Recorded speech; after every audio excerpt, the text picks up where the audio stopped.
Welcome to Electric Evolution with Liz Allan. This podcast is about the journey to a more sustainable future in order for us to be able to do our bit to achieve net zero. I'll be discussing a variety of topics with experts in their field in order to educate and increase our knowledge of clean energy, electric vehicles and the electric vehicle infrastructure. So whether you're an individual wanting to make a difference at home, a small business or a corporate, this podcast is just for you. So on today's episode, I have got with me James Dewhurst and Richard Parker. Now, James is the sales director of Webfleet and Richard is EV consultant for Bridgestone Mobility Solutions, of which Webfleet is part of. So I will explain that as we go through. Or you will explain that, won't you? But listen, both of you, thank you very much for joining me. No, thanks for inviting us. Yeah, it's great to be along. And we met. Actually, I kept seeing it. So obviously, we'll talk about the EV Rally, the Greenfleet EV Rally, and you were involved in that a lot. And I kept spotting you. But then on the last day, and I was part of the Women Drive Electric team, on the last day, we won an award. So I got to meet you properly then, Yeah. which was It's because brilliant. you behaved yourself and drove well all week. That's what I'd say. And well, I wouldn't say everybody behaved, but some of us did. Or at least we tried to. Listen, thank you for joining me. Now, I always start the episode by going into a little bit of the person's background and talking to you about what you've done and kind of how it sort of melds into what you're doing now. So I'm going to start with you, Richard. So obviously you've worked for Webfleet for a long time, haven't you? But you've now gone into the Bridgestone side. Can you explain it and just give us some background? How did you get into this? What brought you to where you are now? So my background isn't telematics. So I'm nearly 5 years with Webfleet, so I suppose it's getting to that point that I've got background in it now.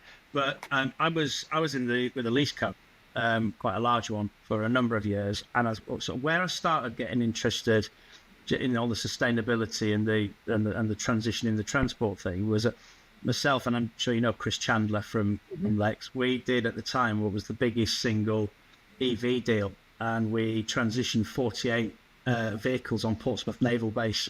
So half of their fleet, we did a deal where half their fleet in one go went zero emission at that time. Goodness. Back in 2017, for commercial vehicles, you can imagine what was available. One van.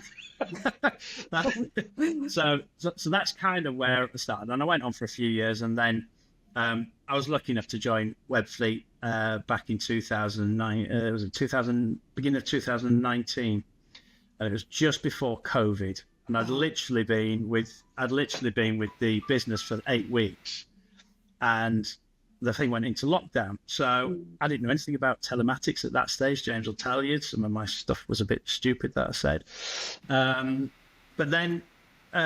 That also gave me the time to really invest in my own development. And it's actually in COVID where I really got sort of like embedded and really interested in what I could do to support like transitioning to zero emission vehicles.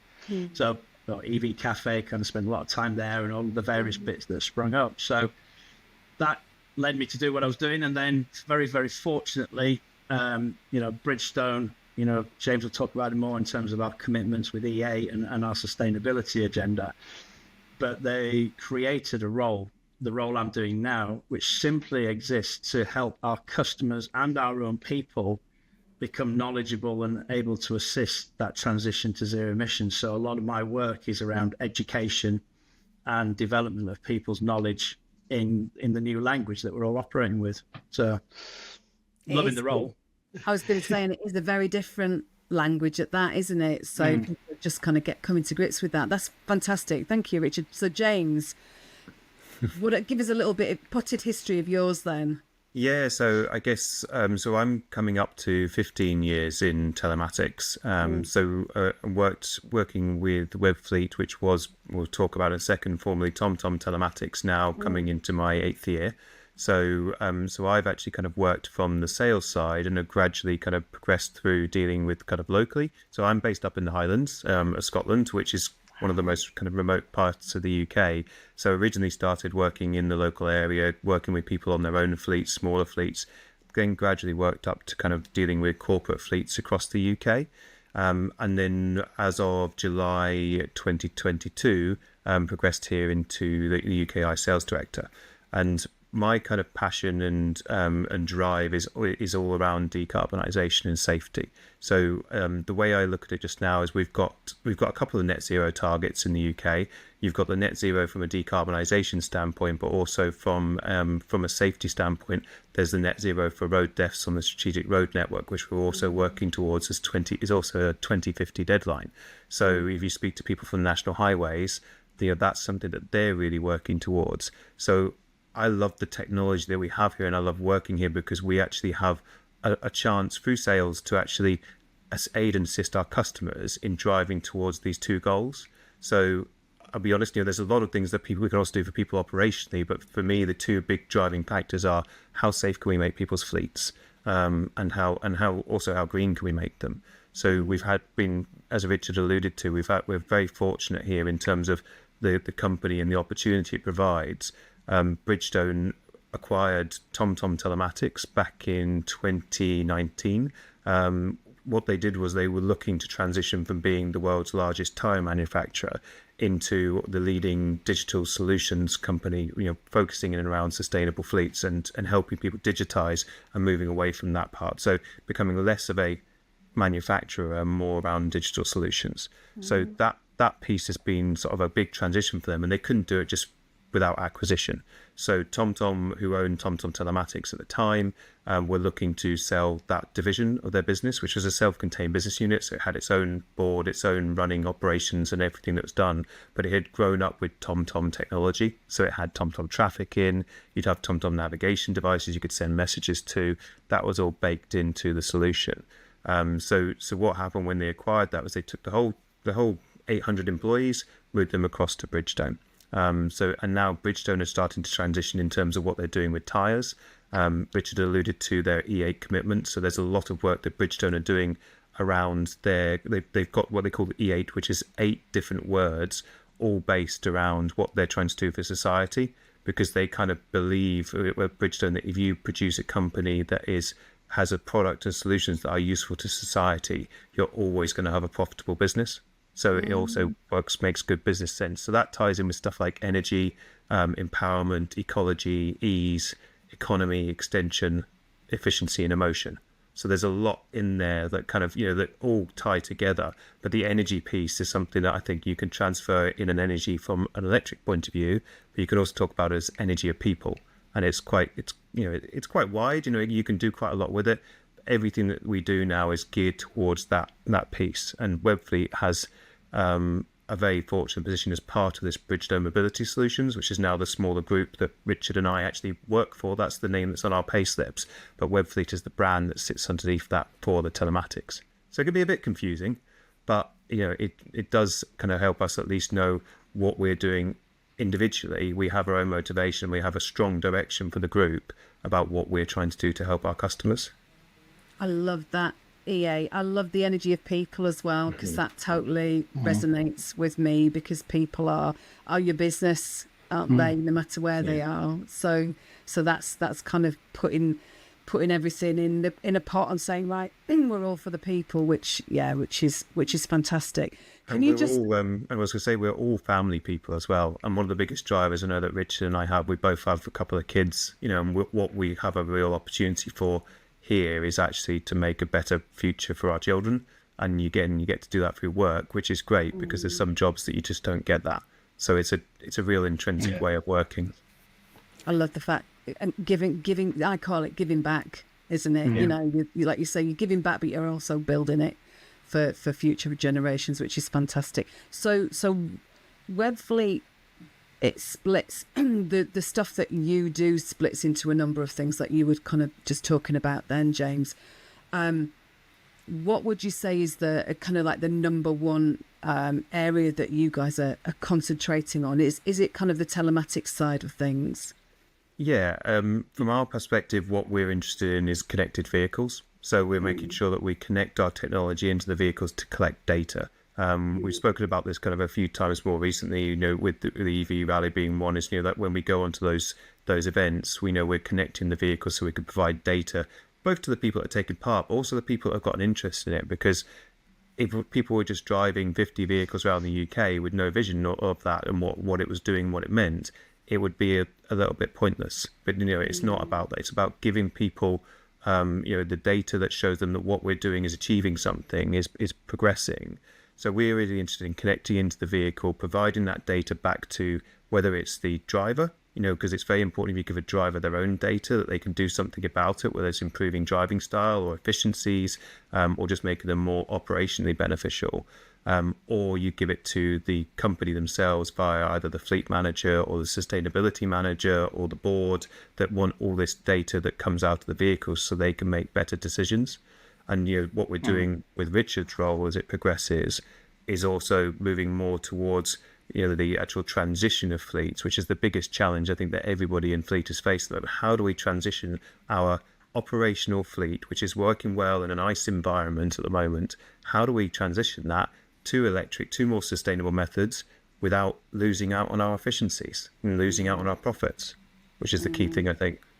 Like you say, that data is really important. I was going to ask you, Richard, so what are your thoughts about kind of the data gathering? Have you become, or are you, or were you already a data geek? No, I probably wasn't. I probably have. This EV stuff has made me a bit more geeky than I've ever been around data. But I think one of the things that the EV Rally certainly, and also more and more in my day job, is around the data, is almost when the data tells you something, the customer needs a solution. Okay, so how do you get that data acquisition that we're getting and turn it into something that is valuable, that is worthwhile to either the fleet manager or the driver? So, as an example, in the EV Rally, a colleague and I, we deliberately ran that small van with 200 kgs of payload in it, plus 2 drivers, one of which is slightly overweight, so a little bit more payload, and we deliberately ran it in a certain way to then take the data from that and take it back to ourselves internally. And those works to say, right, what is this telling us around charging curves? How did that work? Because that van, we were really surprised around, to give you an example, right? Protocol C, you keep it between 20 and 80%, and you run that and everything else to get your minimum dwell times and everything else. Well, on this particular van, actually, when we ran it down to less than 10%, it charged quicker. Did it? So it did. Yeah, it absolutely did. Our dwell time was less, taking it down to less than 10% and landing on a charger than it was if we'd kept it in the 20s. So we were doing some real world experiments during the week and having a play and then able to take the data and use that. So that's kind of what we do there. And then I'm doing a lot of work at the moment, again, taking the data in terms of how does acceleration and regen manifest itself in efficiency of a vehicle. So again, most of our fleet is operational vehicles, right? Like commercials, heavy goods, even some cars, but it's traditionally operational vehicles rather than company cars. So productivity is kind of massive. So some of the work that I've been doing at the moment is running scenarios that go, right, okay, this same journey, this temperature, so keeping all the variables as constant as possible, me as the driver, what performance difference do we get out of the vehicle from smooth accelerating or harsh accelerating, regen on, regen off? And the numbers are quite startling when you start to look at them and sort of put them into actual, wow, you put them side by side. Now, that manifests itself, okay, if we can give a fleet manager 10 to 20% or 30% extra range because of driver coaching at the point of the driver doing something, that has a number of impacts. One, the productivity increases, the reliability of that business to its customers improves because you get more vehicles turning up on time, and the trust and everything else. So these are the bits where now in the role I'm doing in Bridgestone Mobility Solutions, it's taking actual people at the front end with real experience and talking to customers, going right back through the product management stage, the IT development stage, the testing and delivery. So I do think we're quite privileged in that actually. For once, we've got IT people who are taking a feed directly from the front end who are having the problems, and therefore think the solutions we deliver will be in the right place for our fleets as they go through it, the transition. And I think what you just said there about kind of driver coaching and the kind of the impact on the productivity is really important, because I've talked about this before on the podcast. Sometimes people just get thrown in an EV. They don't actually get taught how to drive it, and it has got a very different driving style. It's, when it comes down to it, it's a car, but actually the way that it operates and the way that you manage it has to be different. It has to be subtle changes, doesn't it? Yeah, it is.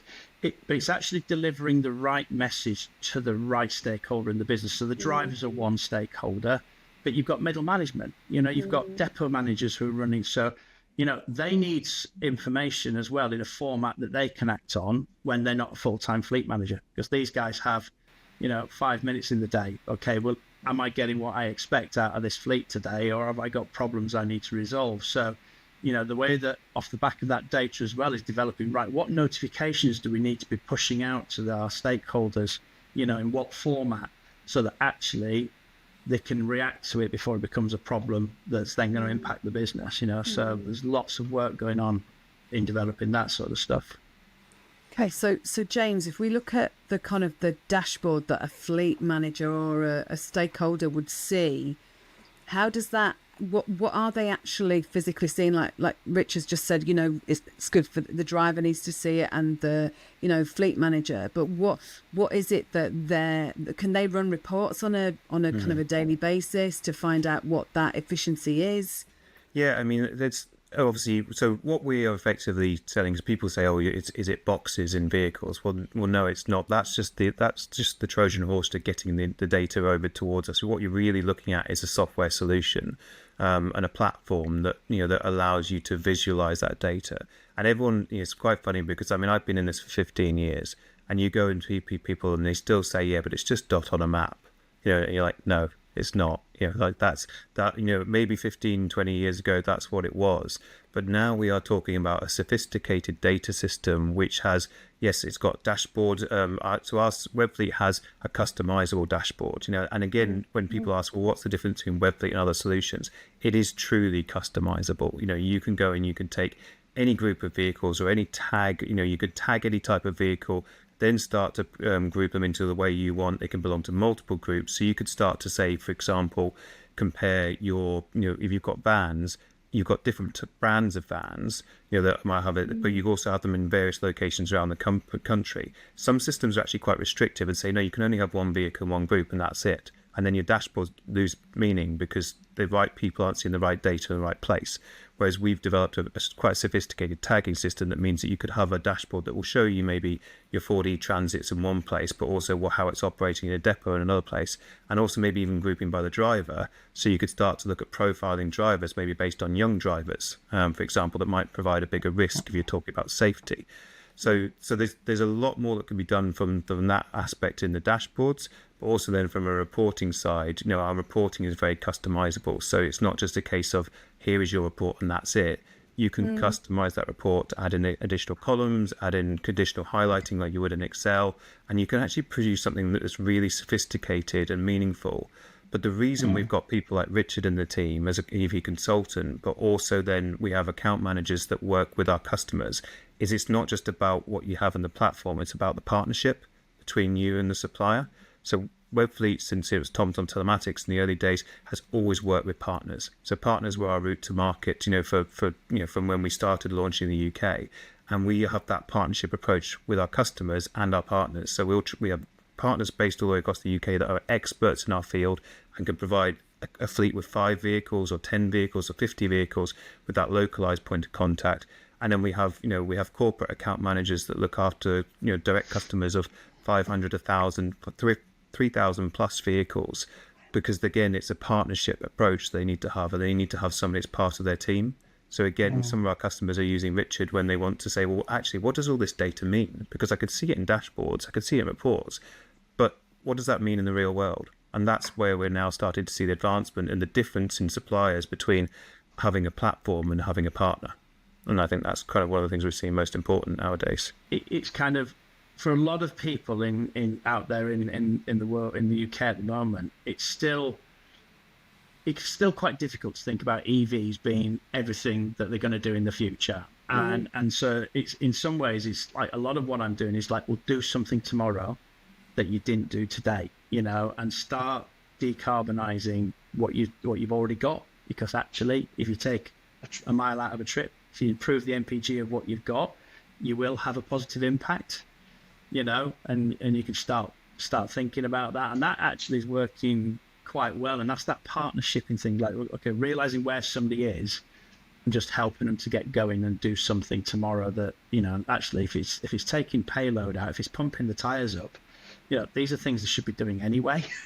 And it's just revisiting some of the stuff that's perhaps already embedded in the business and just redoing it and doing it a bit better again.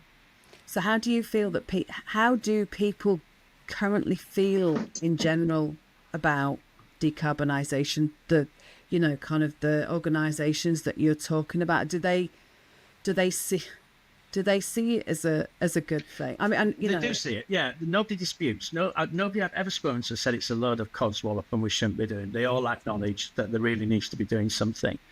But the large corporates that we see through the media, in general, you know, and I may be stereotyping and I may get shut down for it, they're making a decision and they have the capital to make that decision and go and spend the money, okay, to make that transition. For everybody else, finance has come into it, and we know we've gone through quite a tumultuous time with the economy and things like that. So it's kind of like they're busy trying to keep their businesses afloat, let alone wondering how am I going to spend the additional money up front that I need. So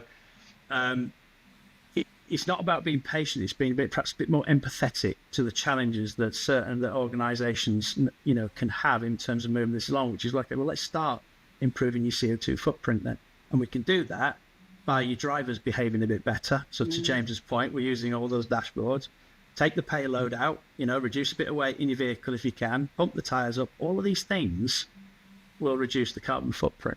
You know, we can measure that. So that's kind of the starting point to one of the things with the dashboard.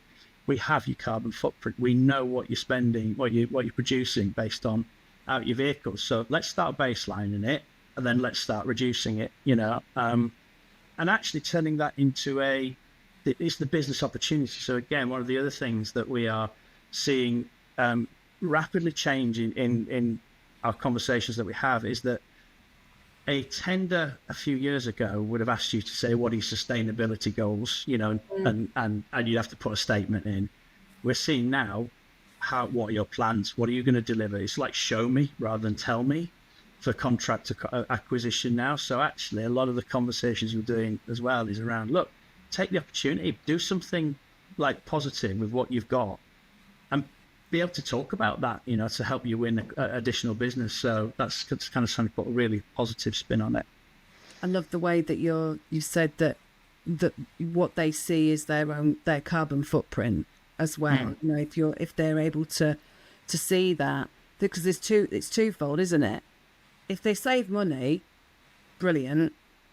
But even more, if they reduce their carbon footprint, you know, they're kind of it's a double whammy. But you're also, all the stuff that you're doing is increasing that trust, that level of trust between you and those companies. Yeah, and I think it's just to get them to start walking through what it takes to take your fleet into a zero emission position. You know, start thinking about, like we talked about that language. You know, there's a lot of new language that fleets are going to have to become familiar with. You know, and things like that. So I think about my journey. It's really easy. It's probably the same for you, Liz. That, you know, I've done this since 2017, so my knowledge is kind of ingrained and it's easy and it comes natural.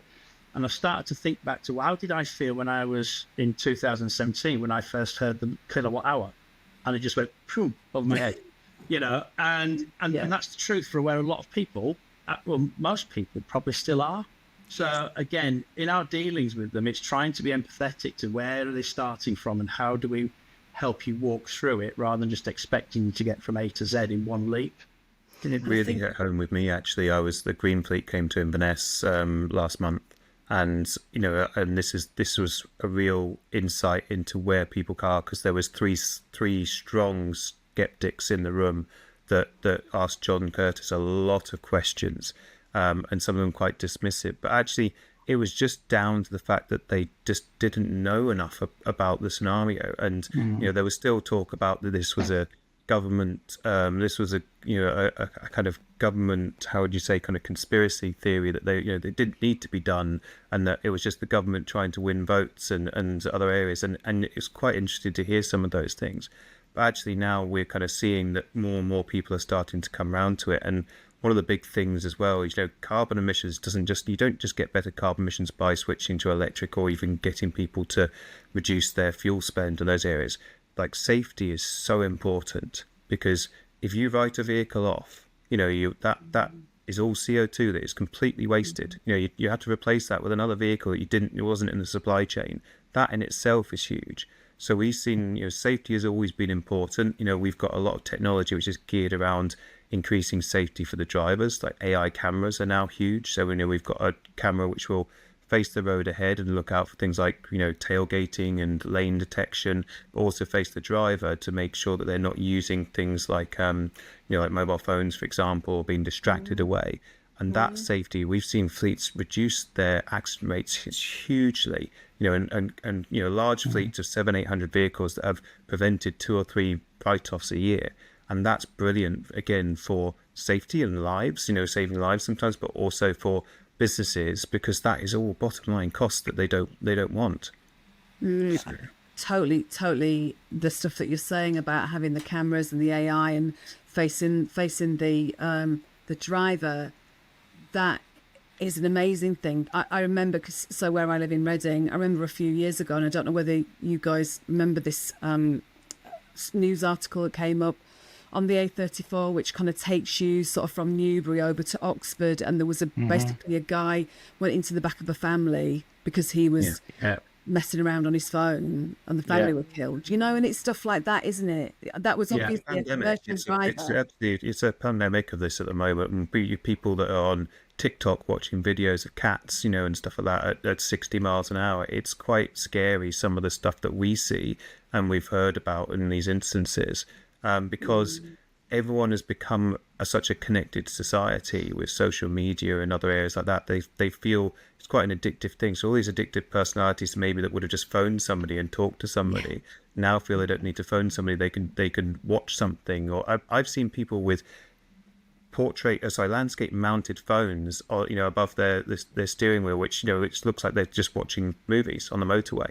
And you just think it's just quite scary now. So some of the stuff we see, is we help the fleets again understand that. And people say, oh well, this is Big Brother, this is things. But actually, the problem is there isn't the mechanisms now to stop some of this stuff from happening. And you as a company have to take action, and make sure that you're offering help. Because sometimes actually the conversation, when you see some of the erratic driving behaviour and the low driving scores, the conversation actually turns to the driver and saying, are you okay?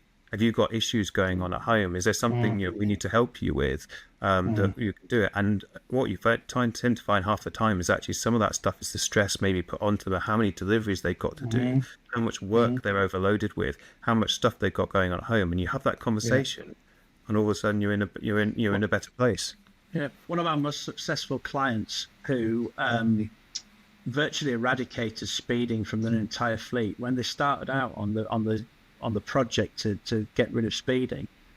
They actually, every time an incident came up, they asked why were they speeding, and that's a really different outcome from stop speeding, because you start getting to the root cause of what's causing it, whether that's business oriented or, as James says, personal. So again, in all of these, it's like, well, why is this happening, rather than just stop doing it, which has been the traditional method of telematics employed. Right, just we've seen this, stop doing it. And so it's quite important in that health that's and the well-being change. space. Yeah, that I was going to say that is the change. Instead of being an autocratic organisation that you will and the shake, the waggy finger thing, it is actually flipping that on its head. So because that also gets that person who's doing that to recognise that the organisation they're working for actually cares. Exactly. Yeah, exactly that. And and it's you see it quite a lot. People out there on the road, whether it's sales in cars, you know, because they're remote, sometimes they're a bit out of sight. Well, they're a lot out of sight, quite frankly. You know, it's you know, so it's nice when we work with clients that actually suddenly they switch and they go, hold on a minute, these, you know, and it's not just because there's a Health and Safety at Work Act which complies them. It's actually, do you know what? These people are out for long hours on behalf of our business, and we need to look after them. Yeah. And we all see those drivers that because you know, I always said to my son when he was learning to drive initially, you know, it's not you that you should be looking for. It should be the other people on the road that you're looking for. Even get my teeth in. But that we took him. I said to you before we started recording. We took him down to Exeter University just over a week ago now. And I was driving, and the car was absolutely chocker full of all of his stuff. This is first year student, degree, and we set off. It was around 10. Not a bad time. Mainly missed the rush hour, and there was a van in the inside lane, and I could see what was going on. You could see this person sort of, you know, kind of not coming over from the first lane to the middle lane, but just starting to kind of. And I could see there was a lack of concentration. So I usually make sure I can get past, because you don't know what that person's thinking, but actually you don't know what's going on in that, you know, in that vehicle, do you? That the stress and the pressure and stuff like that to take their mind off the road, but it doesn't. It just takes a little second. Yeah, it's a split second, and then everything changes, doesn't it? If not careful. And also, you know, because we had a car full of stuff, I didn't need any of that kind of going on either. But what you were saying about those conversations, but also I was just thinking, you know, some of this, the fact that people would have normally had a telephone conversation, as somebody of my age, I still like to have them. You know, I like to talk to somebody on the phone. I'd never ever want to watch something, but some of it is FOMO, isn't it? It's the fear of missing out.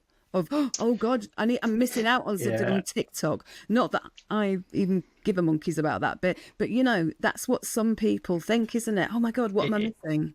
It is, but it's really telling. And I did it the other week, and I drove home from Leamington, and I got a few phone calls, and I answered them, and I normally leave them to air, but I did answer them. And I turned around at the end of the calls, and I was on the M25, and I went, well, how the heck did I get here? Do you know what I mean? And that just tells you that the levels of concentration just go out the window, whether it's a phone call or any kind of other sort of distraction. It impairs your driving capability to a greater or lesser extent. Yeah, some companies have an anti-mobile phone policy where they'll just say you're not allowed to take phone calls. They don't provide you with a phone. Some of them, you know, it's just that's their attitude towards safety.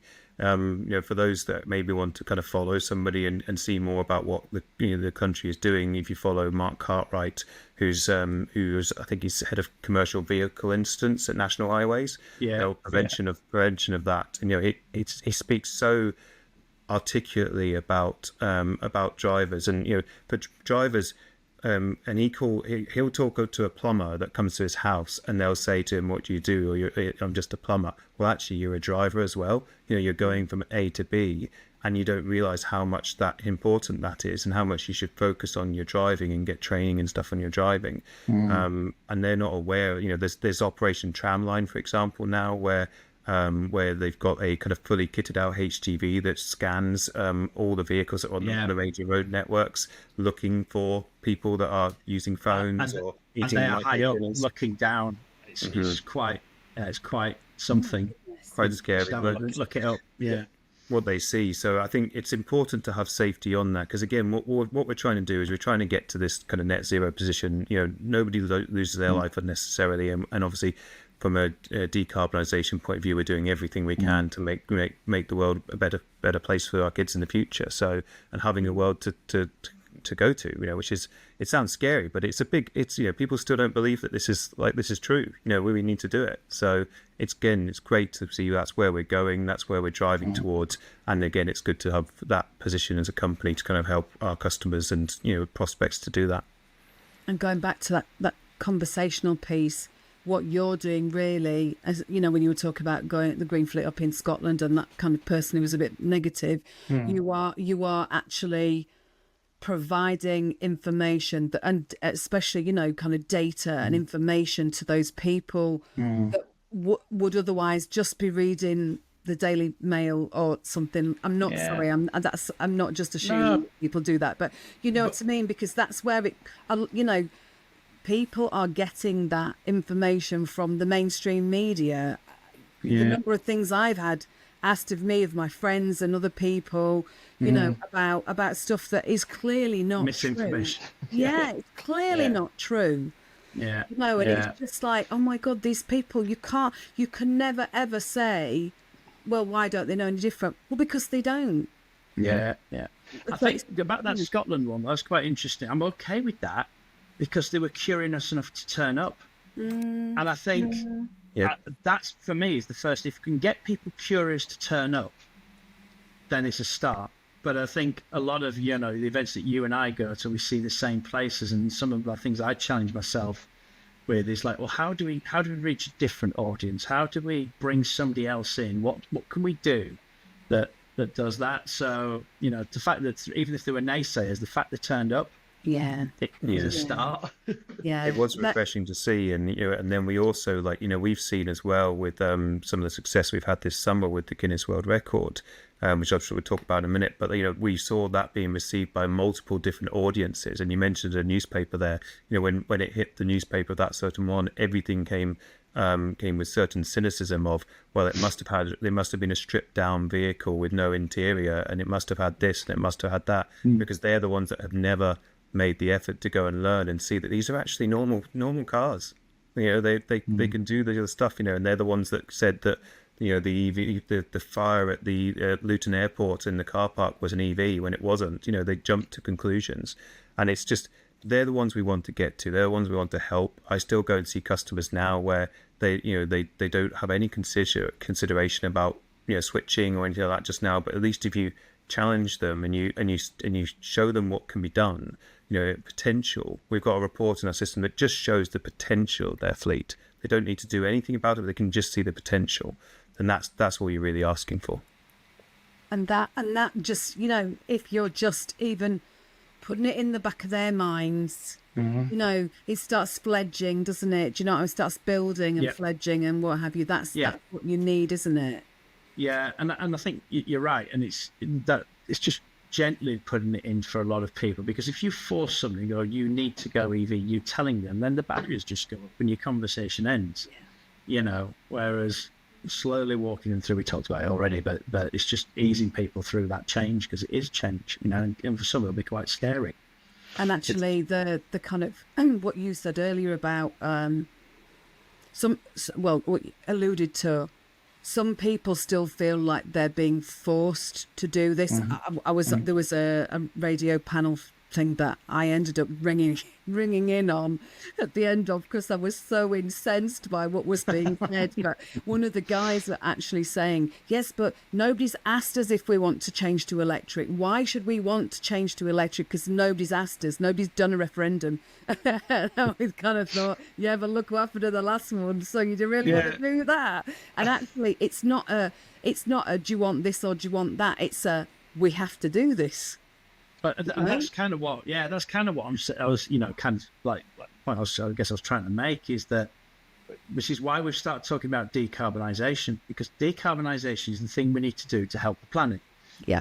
How we get that, it might be electric, it might be hydrogen. Nobody really knows what the whole landscape's going to look like. It's too early, but we have to decarbonise. So get with it. You know, it's kind of, you know, some way. You know, it is absolutely.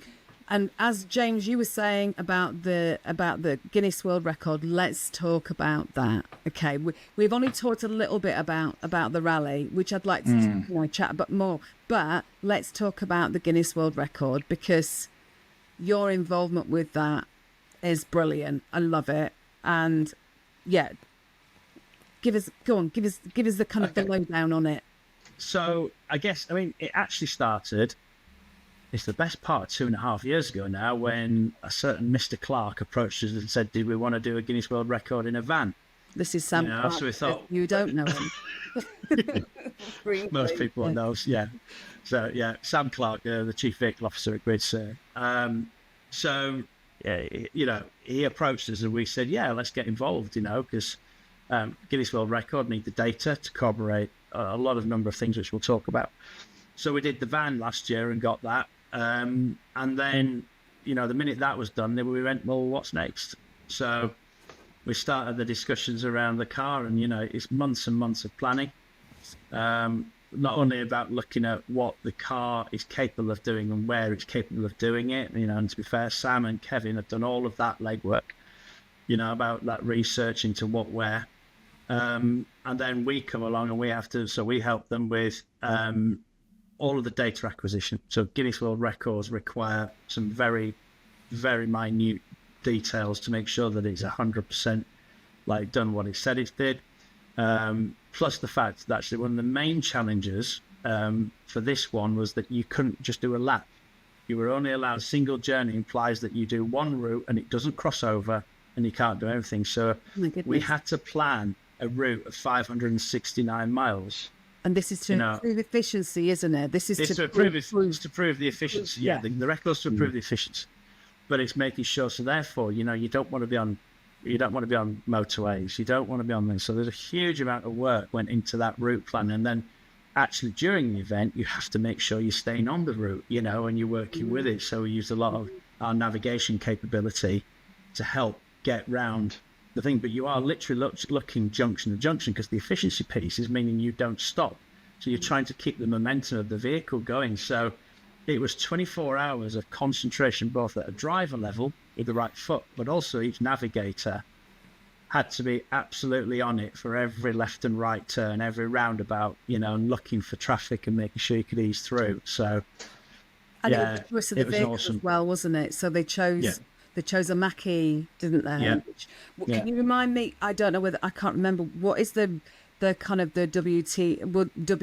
So WLTP was 372 miles. So theoretically, that's what the manufacturer. For those of you who don't know what WLTP is, don't ask me to remember what it's called, what it stands for. But basic, it's real world. Driving, it's real world test driving. Yes, but that basically said that was the amount of range that vehicle would get. But the aim of this was to prove that you could go over a lot. Yeah. Now, let's be clear, it wasn't real world driving. Right? This is a very specific type of driving called hypermiling, and we did put a sign on the back of the car saying that we were doing an experiment and stop beeping your horns kind of thing at us, because we were trying 30 mile an hour everywhere. So it really wasn't, a specific, so the whole idea was to prove it can go beyond, but it did, it's a really, really capable vehicle that they use for the record. So I think data was what held it. Sorry, James, go on. No, I was going to say the thing about this is when you talk about the yes, we're driving at sort of an average of 30 odd miles an hour, which is actually above the national average. When you look at what people spend in traffic, but it is a long distance. It's the equivalent of me and Richard driving to each other, and he's on the south coast, I'm on the north coast. But the important thing about this, when you get people that say, "Oh, well, that's not real world," well, it's also not real world. I wouldn't drive to Richard without a break. I wouldn't drive to Richard without 2 or 3 breaks, because you don't really want to drive for more than 4 hours at a time. So even if this wasn't driving at 30 miles an hour, even if you're driving at the speed limits in those areas, you still would need to have an apportionate brake, which you would charge in at the same time to be a safe driver. So this is where we keep on saying to people now, there is a vehicle for it, especially on the car side, there is a vehicle for almost anybody now. Okay, the vans, we might still need there's operational reasons outside of that, because you might double shift a van, you might be in a scenario where you have to do sort of 500 miles a day, because that's the way they make those vehicles work. So we understand some of those pieces, but from a car perspective, we've proven now that you don't, it's there, the technology is there. I mean, when we drove to Exeter, it's the other week. So it's kind of, we had a really good run, and it's about 165 miles from Reading where we are, and it took us 3 hours, but we stopped on the way because I don't want to be driving more than 2 hours. And we talk about bladder distance as well. But actually, safety wise, You should stop. So the Yeah. Nigel Farages of this world who think he can do from wherever he is in, Yeah, to down to Cornwall is 400 miles. Yeah, exactly. yeah, I mean, come on. Yeah. You know, Yeah. I'm sorry, Nigel, but you know, you need to actually be a bit safer than in what you're doing. So, Yeah. you know, don't. This is what I was say- saying about the infrastructure, though. You know, I know we all think about the motorways and we see the obvious, but there's so much, like you said about the Fastned. You know, pulled into a Starbucks and there's 3 Fastneds all of a sudden that have appeared up. You know, and things like that. You know, there's little where if you are stopping for a break, guess what? The infrastructure's there. Drop it on. You know, Definitely that. 20 minutes while you have a coffee, and you'll have, Yeah. you know, you'll have. I mean, by the time you've gone to the loo, pick yourself a drink Yeah. or a bite to eat, and then gone back to the car and eaten it or drunk it or stayed in the place or whatever, you'll it's have more usually than charged to your up next anyway. stop Yeah, if you're going a long journey. Yeah. Even for ours that charges a bit slower and we haven't got as much battery size, it's perfect for us. We've got used to it now. It you know, it works really, really well. Yeah. So yeah, but what time did they start? They started the drive at started 2:13 in the morning and finished at 2:08 the following morning. That's a bit precise, I know, but yeah, but not a data geek at all, are you? it was thing, but no, I'm not a data geek. But I think the thing which was funny, the jeopardy of it was that we still had 20 miles to go when it hit 0% state of charge. Oh my God. So we were then like literally in the lap of the gods. The AA were following us, and then what had happened on the last stop? We knew at that point we were in serious jeopardy of not making it. It was touch and go as to whether it was going to happen. So they kind of changed the route. So we were kind of freestyling it for the last sort of 60, 70 miles. And then at the end of that, we came off the A14, I think, or the A10, somewhere like that. And they were going down country roads because the AA wouldn't want us stopping and running out of battery on a main dual carriageway. So we had us on the country road. So Sam and Kevin were back in the car at that point, freestyling. All of a sudden, they turned down a road and realised that the tow truck that's following, bear in mind we're already at 0%, couldn't get down that road. So there was all sorts going on. And then and then we got 1.7 miles past the record as we understood it, and then said, right, that's it, because we just need to get that vehicle stopped and the data collected. But yeah. And you've been knackered as well, all of you. I can imagine. Yeah, I mean, I'd been up since 7 o'clock on Friday morning, and Sunday night was a good night's sleep after that. I'm not surprised. Oh my God, that's amazing. Can I just so we've done that. I want to go back to Greenfleet EV Rally just a little bit. Yeah. Obviously, you know, I was part of it. I was very lucky to be part of the Women Drive Electric team, which was fantastic.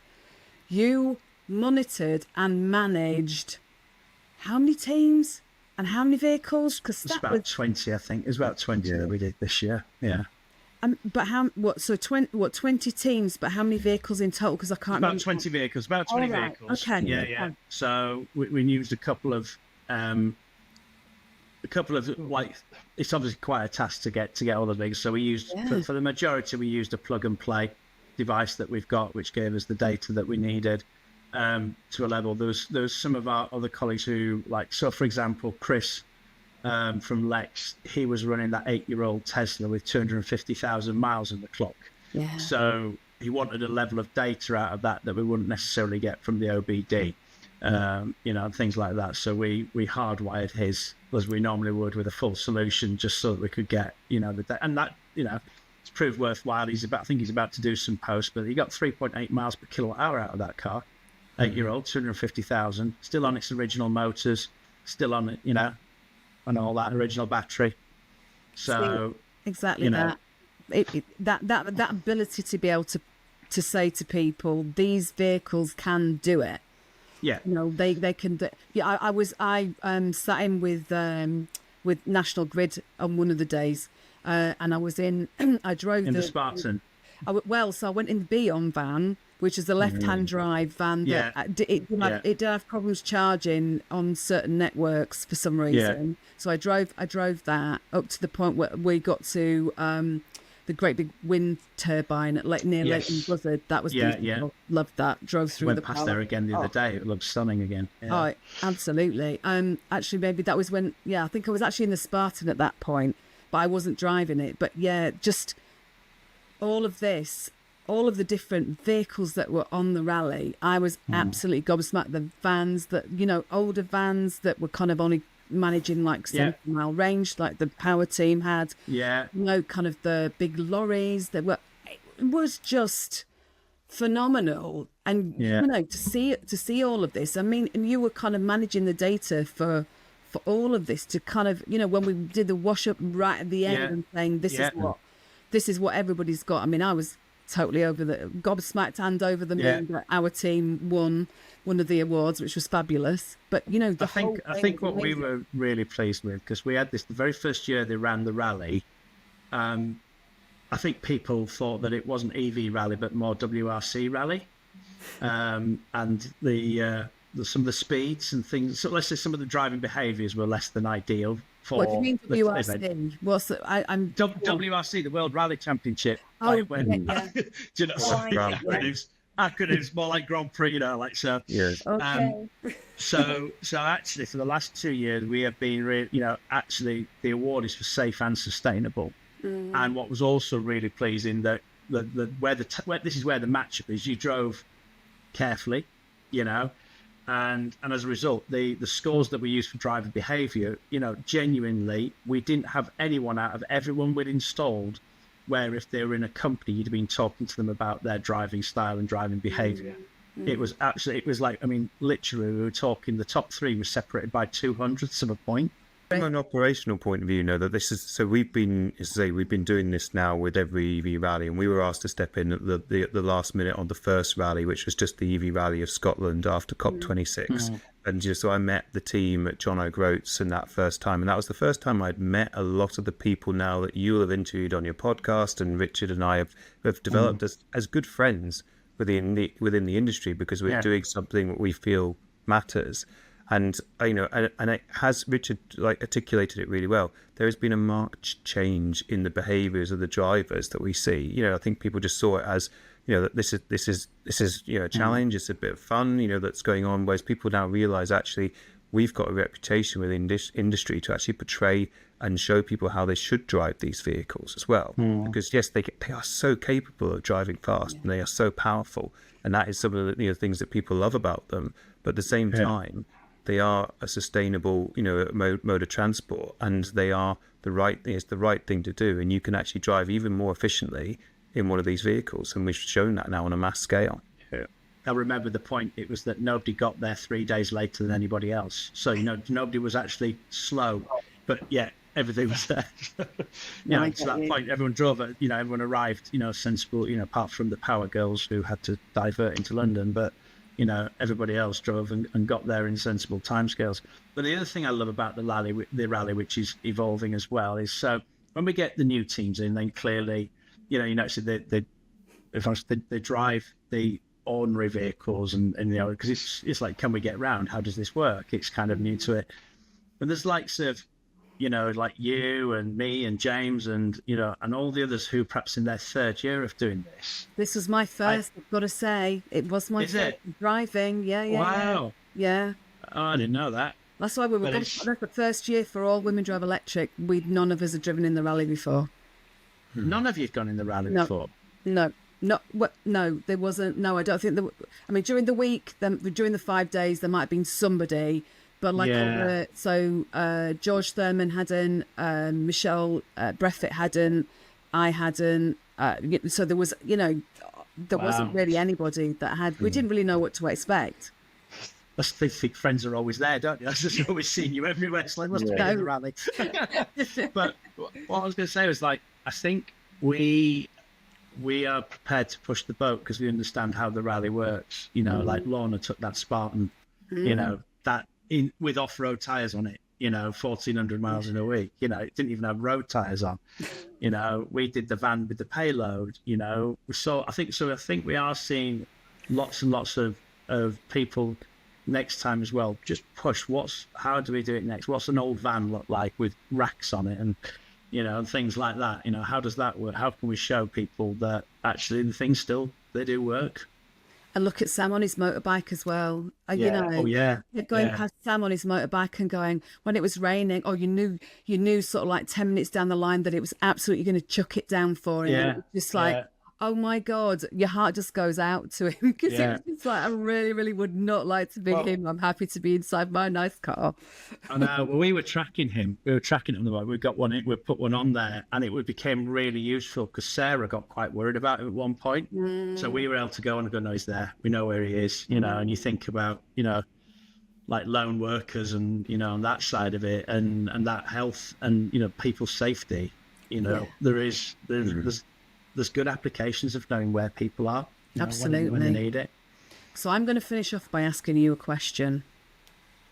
Can you share, both of you, a time when you realised, or the time when you realised the importance of what you're both doing? We've talked about it a little bit, but what was that time? What was that point? James, do you want to go first? Yeah, I mean, interestingly for me, actually, I think one of the times that I realised how important it is actually we do a partner conference, once a year, and our partners have been with us for 15 plus years, a lot of them, and we're working with them to transition their attitudes towards transition, and they're brilliant. They've come with Webfleet and TomTom Telematics throughout a period of time, and it's a constantly changing piece. The decarbonisation piece is slightly more challenging, and you have to put yourself out there and stand in front of some of those people that maybe what they're interested in is what is going to keep their businesses afloat and make them the most amount of money. And we're now starting to see points where they are actually coming to us and asking us questions about what they need to do for their customers. And we've been running EV lounges with them this year. But there was a partner conference a couple of years back where it was the first one that I had done when I was being announced in this role, and we heavily focused on decarbonisation. And I had one partner that came up to me afterwards, and I won't name them, but they said that I actually thought that this was all a load of codswallop, as Richard had said, but this has been so important for me today, and I'm going to go back and I'm going to talk to my team about what we can do better. And I thought that's what we want. We want to help the people that are going to help the people, and it's a train the trainer scenario where they're the experts, they're the people who have all the face-to-face with the customers and look after them as well, and we're seeing it with partnerships across the board, not just these partners, but our EV services platform and the partnerships with other companies and those aspects that, that to me is the moments that I love, when you actually are able to say something that hits home and somebody turns around and says they've done it, and that's where I think we're onto a good thing. Love it. Love it. Go on, Richard. What do you reckon? Mine was 2017. And it was Christian. I remember we were doing the tender for that deal on Portsmouth Naval Base, and I'd had brief kind of sort of discussions and learnings around, but really kind of early touch stuff. And I went to Chris because he's been sort of doing decarbonisation for such a long time before that, and I just said, look, I think there's something in this. And he went, yeah, there is. And we picked it up. And I spent 12 months working with him. And if you think we've been talking about geek data, he knows what's in each cell of some of the stuff. It's like to a level that's just not there. We'll say someone go toe to toe with a battery specialist, and they went, yeah, you know your stuff. So, and I think he's the one who really sparked me to go, right, we need to do something here, and there's reasons for it. So yeah, it's all his fault. I put it down to him. Well, well, listen, on that note, blaming poor Chris. I'll say thank you to you both. It's been brilliant. Honestly, I'm sure everybody who's been watching and listening has got as much out of this conversation as I have. It's been really, really interesting. So I'm going to say thank you to you. But before I finish, what I also want to say to everybody watching and listening is, if you've enjoyed this conversation, no matter how you've been listening, whether you've been on Apple, whether you've been on Spotify, whether you've been watching on YouTube, whatever, please get the word out, because actually this is the only way that we're going to increase the numbers. We talked about reaching people who are out the bubble, and we want to do this. So if you can share, if you can like, if you can subscribe, I'm not just saying this for me, I'm saying this to try and get the word out for the podcast, because I'm sure there's lots of other people who want to listen to this, especially, there's lots and lots of different businesses and people working in businesses out there that want to listen. So on that note, I'm going to say thank you to both of you. It's been fantastic. And thank you to everybody else for listening and watching, and I'll see you next time. Bye-bye. Bye. Thanks, Liz. Thanks for listening to this week's episode of Electric Evolution. It's been a pleasure bringing you insights and conversations about our journey to a sustainable future. If today's episode sparked your curiosity, remember to follow us so you don't miss our upcoming episodes. If you're inspired by this podcast and want to support our mission on a monthly basis, please check out our Patreon page at patreon.com/Electric Evolution Podcast. Your contributions help us to continue exploring innovative solutions for a greener world. And for those of you who'd like to offer a different kind of support, you can buy us a coffee at buymeacoffee.com/Electric Evolution Podcast. Every cup helps us to keep the conversation going. If you're curious about our work in the EV infrastructure at Full Circle CI, why not visit us at fullcircleci.co.uk to find out more. Or if you have any questions or suggestions, you can always send me an email at liz@fullcircle.co.uk.